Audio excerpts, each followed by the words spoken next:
ये भागवत जी कहते हैं कि भारत हिंदू राष्ट्र है, हिंदू राष्ट्र है, हिंदू राष्ट्र है। तो मैं भागवत जी को ये बार बार कह रहा हूँ कि भागवत जी, आपके आरएसएस के लोगों ने, गोलवलकर ने, सावरकर ने, हेगड़ेवार ने शायद हिस्ट्री पूरी ठीक से नहीं पढ़ी है।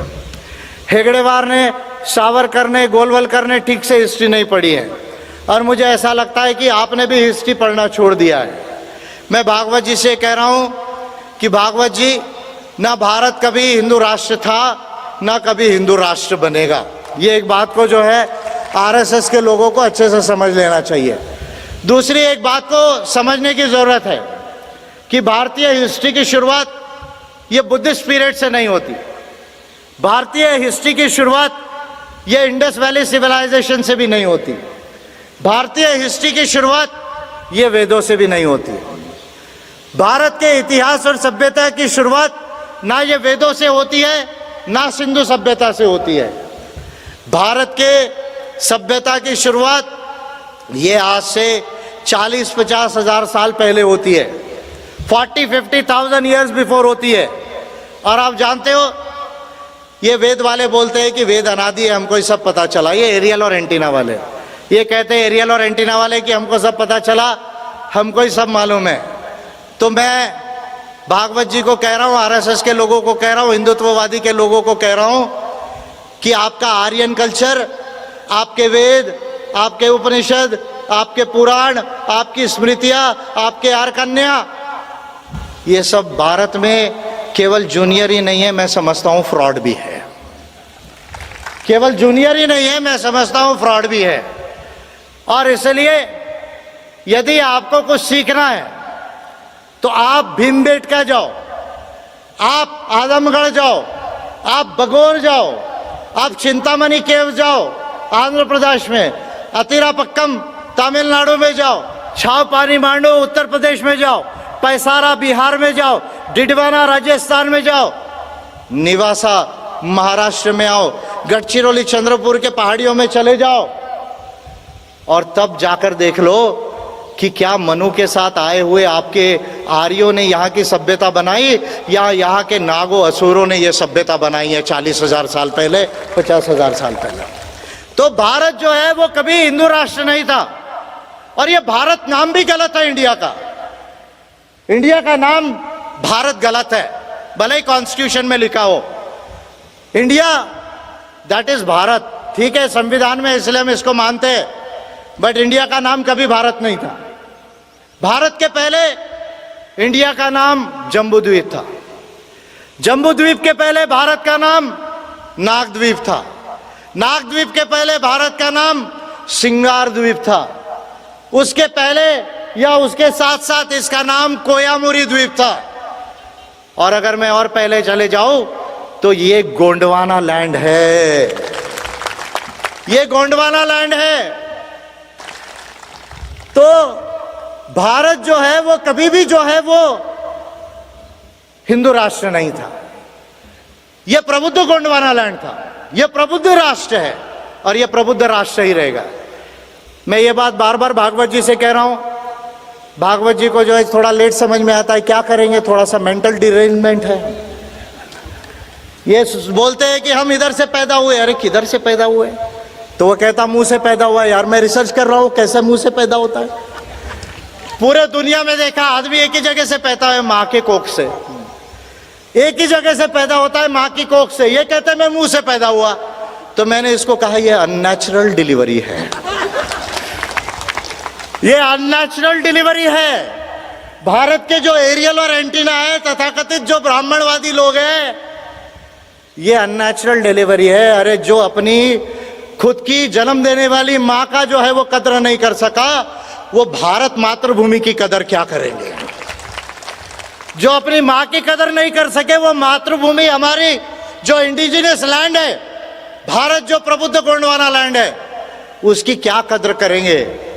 तो इसलिए पिछले बार जब मैं बोला कर्नाटका में, मैंगलोर में, तुडू लैंड में, कि भाई आजकल भागवत जी को आरएसएस के लोगों ने बताया कि यार भारत के अंदर में तो हमने बहुत शाखा लगाई, भारत के अंदर में हमने बहुत बौद्धिक वर्ग किए, मागो वैद्य से लेके, और लेकिन भागवत जी आजकल एम्बस के नेशनल ऑर्गेनाइजर और एपीआई के नेशनल प्रेसिडेंट ने आरएसएस ने जितनी क्लास नहीं ली होगी उससे ज्यादा आरएसएस की क्लास ले लिया है अभी इंडिया के अंदर में।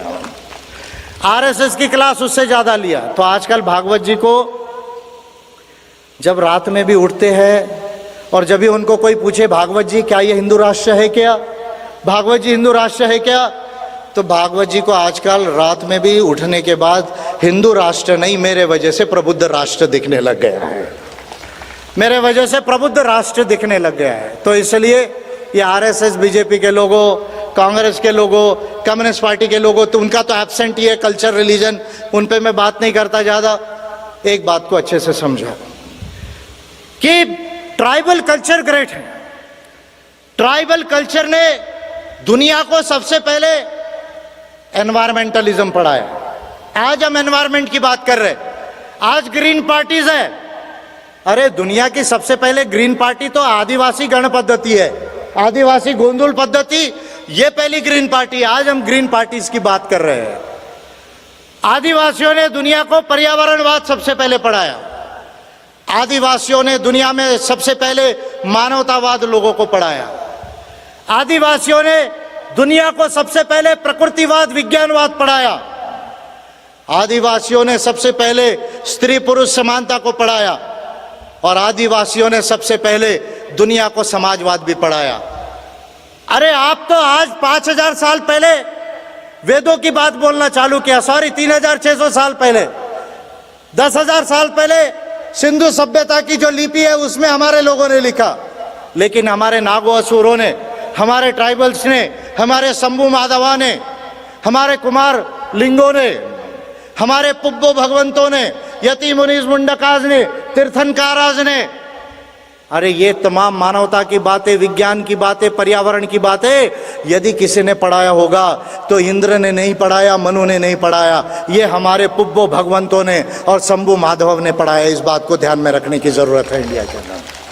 तो इसलिए ये कल्चरल नेशनलिज्म, सांस्कृतिक राष्ट्रवाद, ये हमको मत पढ़ाओ। ये आपकी मदरलैंड नहीं है, ये आपकी फादरलैंड है, ये आपकी मदरलैंड नहीं है। सावरकर ऑनेस्ट था, सावरकर ऑनेस्ट था, गोलवलकर डिसऑनेस्ट है। सावरकर ऑनेस्ट था और भागवत डिसऑनेस्ट है। जाओ जाकर Hindutva who is a Hindu पढ़ो। 1925 में सावरकर ने लिखा और ये कहा कि भारत ये हमारी मातृभूमि नहीं, भारत ये हमारी पितृभूमि है। और सही कहा सावरकर ने। और सावरकर ने जो कहा वो आज जेनेटिक स्टडीज ने प्रूव किया, आज उताई यूनिवर्सिटी ने प्रूव किया, यूडसफुल यूनिवर्सिटी ने प्रूव किया। क्या प्रूव किया? कि इनका डीएनए केवल 3500 साल पहले मिलता है और हमारा डीएनए कितने साल पहले मिलता है? 73,000 साल पहले, बिल्कुल कंफर्म्ड रूप में 73,000 ईयर्स पहले हमारा डीएनए इंडिया में मिलता है। उसके पहले होमो सेपियन के पहले की जो निएंडरथाल्स है उसके भी अवशेष मिले, लेकिन होमो सेपियंस जो 1 लाख साल से इंसान प्रकट हुआ, 70,000 साल पहले उसको बुद्धि आई, तो हमारा डीएनए भारत में 73,000 साल पहले मिलता है। इसलिए मैं भागवत जी को बार बार पूछ रहा हूँ कि आप ब्राह्मणवादी लोग बोलते हैं कि मनु हमारा फादर है, हम भी जानते मनु आपका फादर है। आप यूरेशिया से भारत में आए, मनु आपका फादर है। भागवत जी जरा अपने माँ का नाम तो बताओ, आपकी माँ कौन है? कहा कौन? जब आप इंडिया में आए तो आपकी माँ कौन थी मनु के साथ में? जरा इसका नाम बताओ। नहीं बता पाएंगे। इस बात को समझो। भारत का ये झगड़ा केवल पॉलिटिकल झगड़ा नहीं है, ये केवल पॉलिटिकल कॉन्फ्लिक्ट नहीं है, ये बेसिकली कल्चर और सिविलाइजेशन का कॉन्फ्लिक्ट है। भारत का जो कॉन्फ्लिक्ट है वो बेसिकली केवल पॉलिटिक्स का कॉन्फ्लिक्ट नहीं है, वो कल्चर और सिविलाइजेशन का कॉन्फ्लिक्ट है, वो आइडियोलॉजी फिलॉसफी का कॉन्फ्लिक्ट है, वो फिलॉसफी एंड ऑर्डर्स का कॉन्फ्लिक्ट है, वो केवल पॉलिटिकल कॉन्फ्लिक्ट नहीं है। एक पार्टी जीत गई, दूसरी हार गई, तो इससे व्यवस्था परिवर्तन नहीं होता, इससे कल्चरल चेंज नहीं होता, इससे सिविलाइजेशनल चेंज नहीं होता। भारत में एक पार्टी के हाथ हारने से या जीतने से व्यवस्था परिवर्तन नहीं होता, सांस्कृतिक परिवर्तन नहीं होता, आर्थिक परिवर्तन नहीं होता। ये भारत का कल्चरल और सिविलाइजेशनल कॉन्फ्लिक्ट है और मैं समझता हूं कि इस बात को हमें अच्छे से समझना होगा।